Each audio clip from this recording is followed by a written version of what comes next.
Halo semuanya, Assalamualaikum warahmatullahi wabarakatuh. Nama aku Paramita Taskia Zahra dari Prodi Hubungan Internasional dengan NIM 124105021. Di sini aku bakal ngejelasin topik yang pastinya menarik banget, yaitu negara.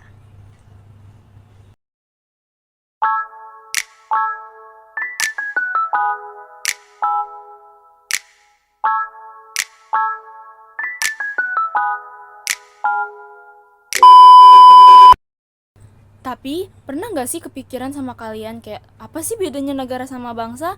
Nah, kalau negara itu adalah struktur pemerintahan yang berdaulat dan memiliki kekuatan untuk menerapkan hukum. Sementara bangsa adalah sekelompok populasi dengan rasa kebersamaan, sejarah, budaya yang sama, dan seringkali menggunakan bahasa yang sama. Banyak yang beranggapan kalau bangsa muncul lebih dulu, tapi dalam banyak kasus, negara justru menciptakan bangsa. Contohnya kayak Zulu di Afrika Selatan dan Prancis yang dibentuk oleh negara melalui penyatuan wilayah dan pendidikan. Kalau bangsa seringkali merupakan hasil rekayasa manusia. Contohnya seperti Amerika Serikat yang dibentuk oleh pendiri dari 13 koloni dan mengembangkan rasa kebangsaan. Nah, teman-teman, salah satu unsur terpenting dalam negara itu adalah pemerintahan. Nah, Aristoteles sendiri udah membagi pemerintahan menjadi dua bagian, yaitu legitimate forms dan yang kedua adalah corrupt forms.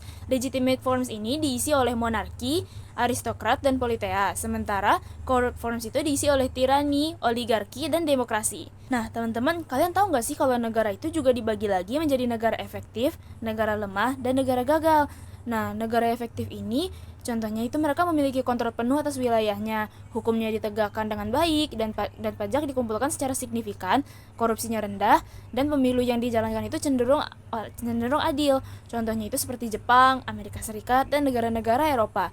Kemudian ada negara lemah yang dicirikan oleh masuknya kejahatan ke dalam politik. Pemerintah lemah dalam menghadapi masalah seperti korupsi, kemiskinan, dan gerakan separatis. Demokrasi itu kayak ya cuma sebatas retorika doang lah.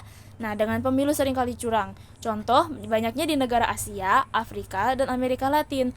Terakhir, itu ada negara gagal, yaitu yang hampir tidak memiliki pemerintahan nasional sama sekali, di mana milisi dan panglima yang berkuasa, dan hukum digantikan oleh kekuatan senjata. Pendidikan dan kesehatan pun juga menurun drastis.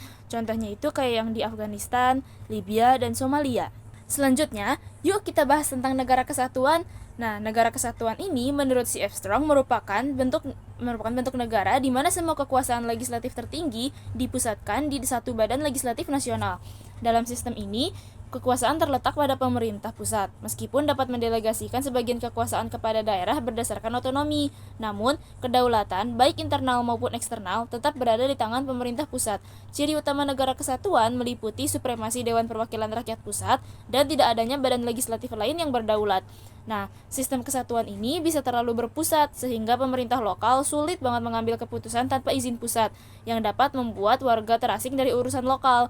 Namun, sentralisasi kekuasaan bisa menjadi kelebihan, terutama dalam menghadapi masalah modern dengan garis otoritas yang jelas. Pusat dapat mengelola sumber daya dan mengkoordinasikan pembangunan. Pajak seragam di seluruh negeri mencegah perpindahan ke wilayah dengan pajak rendah, dan standar pendidikan bisa tinggi dan merata. Contohnya itu kayak yang ada di Jepang. Nah, selain negara kesatuan, ada juga loh yang namanya negara federal. Negara federal atau federalisme ini adalah sistem pemerintahan yang membagi kedaulatan antara pemerintah federal dan negara bagian. Pemerintah federal memiliki kekuasaan dalam hal kepentingan nasional, seperti perjanjian internasional dan pencetakan uang, sedangkan negara bagian mengatur urusan lokal seperti kebudayaan dan kesehatan. Dalam negara federal, negara bagian memiliki kekuasaan konstitusi, sedangkan dalam negara kesatuan, kekuasaan tersebut dipegang oleh pemerintah pusat. Nah, sistem federal memungkinkan warga dekat dengan pemerintah lokal, sehingga mereka bisa memengaruhi pejabat dan melihat proses pengambilan keputusan. Nah, aku bakal ngasih contoh 3 negara yang pernah menjalankan sistem federal. Pertama Amerika Serikat, kedua Uni Soviet, dan yang terakhir itu adalah negara kita Indonesia. Meskipun akhirnya sistem federal ini dibubarkan dan kembali lagi ke negara kesatuan pada tahun 1950. Nah, kalian pasti udah paham kan kalau sistem pemilihan itu sangat memengaruhi jumlah partai dan kestabilan pemerintah. Salah satu sistem utama adalah single member district atau first past the post, di mana satu anggota parlemen dipilih berdasarkan pluralitas suara.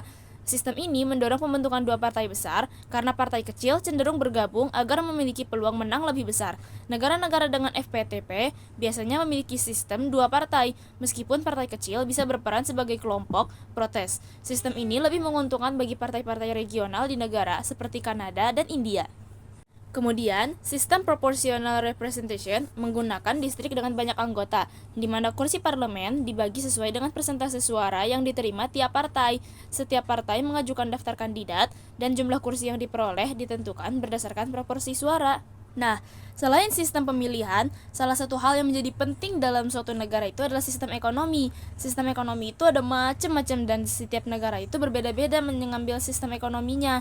Contohnya itu ada laissez-faire, di mana pemerintah memiliki sedikit atau tidak ada kepemilikan atas industri dan hanya sedikit mendistribusikan kekayaan.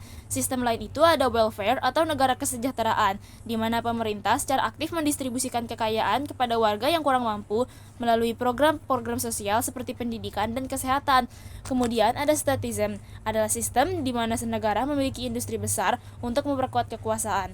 Sedangkan sosialisme menekankan kepemilikan pemerintah atas semua alat produksi dengan tujuan distribusi kekayaan yang merata.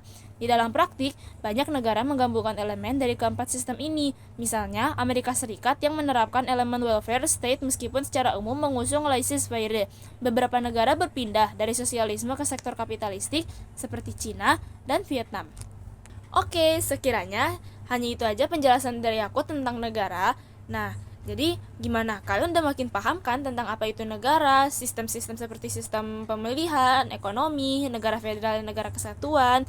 Aku harap video ini bisa jadi penerang untuk kalian semua ya. Terima kasih banyak. Wassalamualaikum warahmatullahi wabarakatuh.